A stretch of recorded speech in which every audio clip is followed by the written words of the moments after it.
Hello everyone, only GPSC પર હું આપ સર્વેનું હાર્દિક સ્વાગત કરું છું. ફ્રેન્ડ્સ, ઇન્ડિયન પોલિટી લેક્ચર સિરીઝમાં આજનો ટોપિક છે હાઈકોર્ટ એટલે કે વડી અદાલત. So let's get started with the high court. Friends, high court in the state operate below the supreme court and above the subordinate court. એટલે આપણે સુપ્રીમ કોર્ટ વખતે જોયું કે the judicial system is based on the hierarchy. એટલે at the top level આપણે જોઈએ છે supreme court, below that high court અને એના નીચે સબઓર્ડિનેટ કોર્ટ જોઈએ છે. તો જ્યારે સ્ટેટની વાત આવે છે તો હાઈકોર્ટ જે છે એ અબવ ધ સબઓર્ડિનેટ કોર્ટ અને બિલો ધ સુપ્રીમ કોર્ટ કાર્ય કરતી હોય છે. Friends, in the judicial administration of the state, high court occupies the top most level. એટલે જ્યુડિશિયલ એડમિનિસ્ટ્રેશન એટલે ન્યાયિક વહીવટની જ્યારે વાત આવે તો સ્ટેટની અંદર જે ટોપ મોસ્ટ પોઝિશન જે છે એ હાઈકોર્ટ દ્વારા ઓક્યુપાય કરવામાં આવે છે. એટલે હાઈકોર્ટની અંદર જે આપણે કહીએ કે જ્યુડિશિયલ સિસ્ટમમાં ટોપ લેવલ પર કોણ આવશે તો જે તે સ્ટેટની હાઈકોર્ટ આવશે. Calcutta high court became the first Indian high court along with Bombay and Madras in 1862. Allahabad became fourth high court in 1886. એટલે ફ્રેન્ડ્સ, પ્રશ્ન પૂછવામાં આવે કે કઈ જગ્યાએ, કયા શહેરમાં કે કયા રાજ્યની અંદર પહેલી હાઈકોર્ટ એટલે પહેલી વડી અદાલતની સ્થાપના થઈ હતી, તો એનો આન્સર આવશે Calcutta.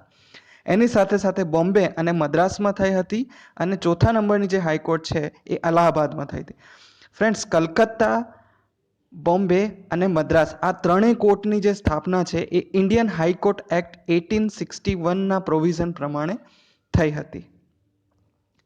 Friends, the Constitution provides High Court in each state, but as per the 7th Amendment Act, it authorizes the Parliament to establish common High Court for two or more states or union territory. Friends, Constitutionમાં એવું કીધું છે કે દરેક સ્ટેટની અંદર એક high court હશે, પરંતુ parliament દ્વારા પસાર કરવામાં આવેલો 7th કોન્સ્ટિટ્યુશનલ અમેન્ડમેન્ટ એક્ટ એવું કહે છે કે કોઈ પણ બે સ્ટેટ માટે કોમન હાઈકોર્ટ પણ હોઈ શકે છે. એક બાજુ એક સ્ટેટ છે અને એની સામે એક યુનિયન ટેરેટરી હશે તો પણ એક કોમન હાઈકોર્ટ હશે. Friends, presently there are 25 high court in the country. એટલે અત્યારની વાત કરીએ તો 25 હાઈકોર્ટ જે છે એ કાર્યરત છે. અને friends, Delhi is the only union territory which has it's on high court. એટલે દિલ્હી એકમાત્ર એવું યુનિયન ટેરેટરી છે જેની પાસે પોતાની હાઈકોર્ટ છે. પ્રશ્ન છે, who is the chief justice of Gujarat? અત્યારે ગુજરાતની અંદર હાઈકોર્ટના ચીફ જસ્ટિસ કોણ છે? તો આન્સર આવશે વિક્રમ નાથ.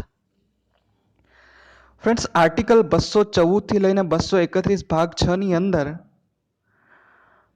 હાઈકોર્ટના ઓર્ગેનાઇઝેશન, ઇન્ડિપેન્ડન્સ, જ્યુરિસ્ડિક્શન, પાવર અને પ્રોસિજરની વાત કરેલી છે. હવે આપણે જોઈએ ફ્રેન્ડ્સ કે સ્ટેટના જે હાઈકોર્ટના જજ હોય છે એમની નિમણૂક કેવી રીતે કરવામાં આવે છે, તો એનો આન્સર આવશે પ્રેસિડેન્ટ. એટલે સ્ટેટના હાઈકોર્ટના જજની જે નિમણૂક છે એ પ્રેસિડેન્ટ દ્વારા કરવામાં આવે છે. Chief justice is appointed by the president after the consultation with chief justice of India with the governor of particular state concern. એટલે કોઈ પણ રાજ્યના ચીફ જસ્ટિસની નિમણૂક કરવાની હોય ત્યારે જે પ્રેસિડેન્ટ જે છે એ ચીફ જસ્ટિસ ઓફ ઇન્ડિયાની ભલામણ લેશે, સાથે સાથે એ જે તે સ્ટેટના ગવર્નરની પણ ભલામણ લેશે. ફ્રેન્ડ્સ, હાઈકોર્ટના જ્યારે બીજા જજીસની નિમણૂક થાય છે ત્યારે જે તે સ્ટેટના ચીફ જસ્ટિસની સલાહ લેવી એ પણ જરૂરી હોય છે. Friends, in the second judge's case, Supreme Court ruled that no appointment of judge of High Court can be made unless it is according to the opinion of the Chief Justice of India. કોઈ પણ હાઈકોર્ટના જજની નિમણૂક ત્યાર સુધી નહીં કરવામાં આવે જ્યાં સુધી એ ચીફ જસ્ટિસ ઓફ ઇન્ડિયાના ઓપિનિયન પ્રમાણે હોય. એટલે ચીફ જસ્ટિસ ઓફ ઇન્ડિયાનું મંતવ્ય લેવું જરૂરી છે કોઈ પણ હાઈકોર્ટના જજની નિમણૂક કરતા પહેલાં. Friends, in third judge's case, Supreme Court held that in case of appointment of High Court judge, the Chief Justice of India should consult the two senior most judge of the Supreme Court and sole opinion would not be considered as a consultation process. એટલે third જજીસ કેસમાં એવું કહેવામાં આવ્યું કે જ્યારે પણ high court જજીસને નિમણૂક થતી હશે ત્યારે જે તે ચીફ જસ્ટિસ હશે એ સુપ્રીમ કોર્ટના એટલીસ્ટ બે સિનિયર મોસ્ટ જજ પાસે જશે અને એમની ભલામણ લેશે. ફક્ત ને ફક્ત એકલા હાથે જે ઓપિનિયન આપશે એને કન્સિડર કરવામાં આવશે નહીં. હવે મિત્રો જોઈએ what is a 99th constitutional amendment act 2014 and national judicial appointment commission. Friends, 99th amendment act પ્રમાણે જે કોલેજિયમ સિસ્ટમ જે હતી એને રિપ્લેસ કરવામાં આવી. કોલેજિયમ સિસ્ટમની અંદર શું હતું કે એની અંદર એટલીસ્ટ 4 જેટલા જજ રહેતા હતા અને એ સૂચવે એ પ્રમાણે જ સુપ્રીમ કોર્ટ અને હાઈકોર્ટના જજીસની નિમણૂક થતી હતી.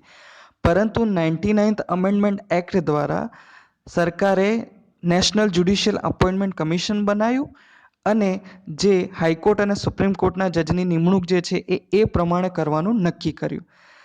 ફ્રેન્ડ્સ, એટલા માટે 2015માં સુપ્રીમ કોર્ટે 99th કોન્સ્ટિટ્યુશનલ અમેન્ડમેન્ટને જે છે એ નલ એન્ડ વોઇડ જાહેર કર્યું. એવું કહેતા કે આ નેશનલ જ્યુડિશિયલ અપોઇન્ટમેન્ટ કમિશન જે છે એ અમારી ઇન્ડિપેન્ડન્સને હાર્મ કરે છે. એટલે એમને લાગ્યું કે સરકારનો આની અંદર જે રોલ છે એ વધી જશે. એટલે મિત્રો, જે સ્ટેટના જે ઓર્ગન હોય છે, જ્યુડિશિયરી, એક્ઝિક્યુટિવ અને લેજિસ્લેટિવ, એ દરેકનું કાર્ય જુદું જુદું હોય છે અને તેમાંથી કોઈ પણ એવું ના ઈચ્છે કે એકનું કાર્ય એ બીજા કરે અને એકના કાર્યમાં બીજું ઇન્ટરફિયર કરે. એટલે સુપ્રીમ કોર્ટે આ જે વસ્તુ છે એને નલ એન્ડ વોઇડ જાહેર કરી અને એવું કીધું કે આ અમારી સ્વાયત્તતા એટલે કે ઇન્ડિપેન્ડન્સને હાર્મ કરશે.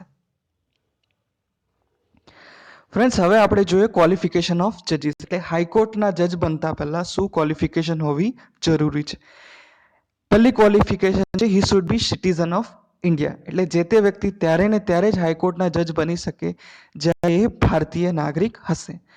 ફ્રેન્ડ્સ, બીજું છે he should have held a judicial office in the territory of India four 10 years, એટલે ઇન્ડિયાની ટેરેટરીની અંદર એટલીસ્ટ 10 વર્ષ સુધી કોઈ પણ જ્યુડિશિયલ ઓફિસ એટલે કોઈ પણ ન્યાયિકને લગતી ઓફિસની અંદર એમને 10 વર્ષ કાર્ય કરેલું હોવું જોઈએ અથવા એમને હાઈકોર્ટની અંદર એઝ અ એડવોકેટ વકીલાત કરેલી હોવી જોઈએ ફોર 10 years, તો જ એ સુપ્રીમ કોર્ટના હાઈકોર્ટના જજ બની શકશે.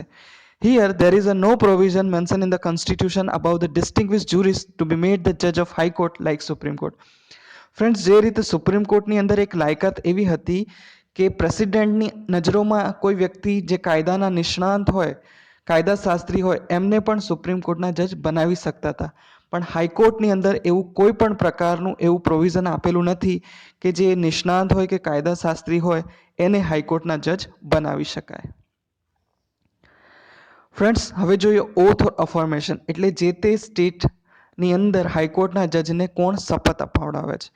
એટલે before entering in office he has to take oath or affirmation before the governor of the state. એટલે અહીંયા પ્રશ્ન બને કે હાઈકોર્ટના જજને શપથ કોણ અપાવડાવે છે, તો એનો આન્સર છે ગવર્નર. ફ્રેન્ડ્સ, હવે જોઈએ ટેન્યોર ઓફ જજીસ, એટલે જે તે સ્ટેટની હાઈકોર્ટના જજનું કેટલો ટેન્યોર હોય છે, કેટલો સમયગાળો હોય છે. He holds office until he attains the age of 62 years. એટલે હાઈકોર્ટના જે જજ છે એ 62 વર્ષ સુધી પોતાની ઓફિસમાં રહી શકે છે. અહીંયા ફ્રેન્ડ્સ યાદ રાખજો કે સુપ્રીમ કોર્ટના જજની વાત કરવામાં આવે તો એ જે સમયગાળો છે 65 યર્સનો છે, જ્યારે જે તે સ્ટેટની વાત કરવામાં આવે તો એ જે સમયગાળો છે 62 યર્સનો છે. અહીંયા પ્રશ્ન છે કે હાઈકોર્ટના જજ જે છે એ પોતાનું રેઝિગ્નેશન કોને આપે છે, તો એનો આન્સર છે પ્રેસિડેન્ટ. એટલે જે તે સ્ટેટના હાઈકોર્ટના જજ એ ગવર્નરને પોતાનું રેઝિગ્નેશન નથી આપતા, એ પ્રેસિડેન્ટને આપે છે.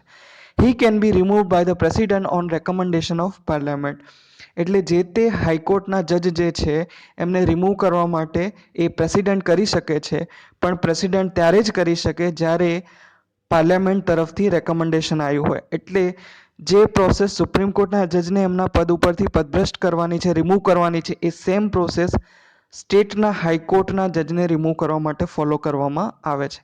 His office get vacated in case of transfer to supreme court જજ ઓર અધર હાઈકોર્ટ જજ, એટલે જે તે હાઈકોર્ટના જજની ઓફિસ ક્યારે વેકેટ થાય છે, ક્યારે ખાલી પડવામાં આવે છે, જ્યારે એ વ્યક્તિ સુપ્રીમ કોર્ટની અંદર એમનું ટ્રાન્સફર થયું હોય કાં તો એક સ્ટેટને છોડીને બીજા સ્ટેટની અંદર એમનું ટ્રાન્સફર થયું હોય, ત્યારે ને ત્યારે જે તે હાઈકોર્ટના જજની જે જગ્યા છે એ ખાલી પડે છે. તો ફ્રેન્ડ્સ, આજે આપણે જોયું ઓથ ઓર અફર્મેશન, એના સિવાય આપણે જોયું ટેન્યોર ઓફ જજીસ, એના સિવાય આપણે જોયું ક્વોલિફિકેશન ઓફ જજીસ, એના સિવાય આપણે 99th કોન્સ્ટિટ્યુશનલ અમેન્ડમેન્ટ એક્ટ 2014 અને નેશનલ જ્યુડિશિયલ અપોઇન્ટમેન્ટ કમિશન વિશે જોયું. એના સિવાય આપણે જોયું કે ભારત દેશની અંદર અત્યારે કેટલી હાઈકોર્ટ કાર્યરત છે. ઓકે, એના સિવાય આપણે જોયું કે જે તે સ્ટેટની અંદર જે જજ છે એમની નિમણૂક કોના દ્વારા કરવામાં આવે છે અને કેવી રીતે કરવામાં આવે છે. અને થોડી ઘણી માહિતી આપણે હાઈકોર્ટ વિશે મેળવી કે પહેલી હાઈકોર્ટ ક્યાં એસ્ટાબ્લિશ થઈ હતી. Okay friends, thank you.